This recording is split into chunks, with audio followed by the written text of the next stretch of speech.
Welcome to 321 Photoshop. I'm Julianne Kost. If a document has an active selection when the crop tool is selected, Photoshop automatically matches the crop marquee to the bounding rectangle of the selection. If you don't want to crop to the selection, tapping the Escape key will reset the crop to the image bounds. Repositioning the crop marquee deselects the selection. Now, by default, the crop tool is set to snap to the edges of a document.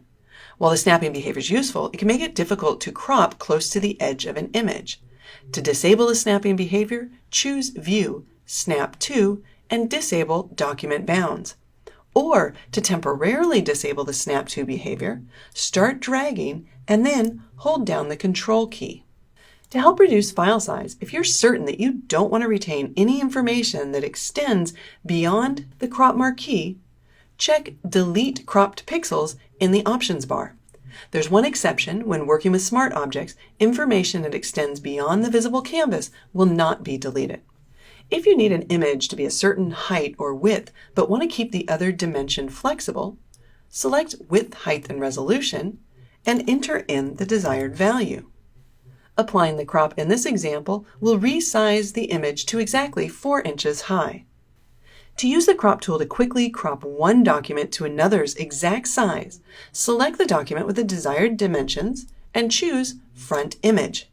This enters the width, height, and resolution in the options bar. Switch to the document that needs to be cropped or resized, drag out the crop marquee as desired, and when the crop is applied, Photoshop will automatically match the width, height, and resolution of that initial image. When an image needs to be resized when cropping, Photoshop uses the Image Interpolation option set in the General Preferences. The default setting by Cubic Automatic enables Photoshop to automatically select the best resampling method based on whether the document is scaled up or down. However, there are certain instances when you may want to change the resampling method. For example, when resizing screenshots, it might be better to choose Nearest Neighbor.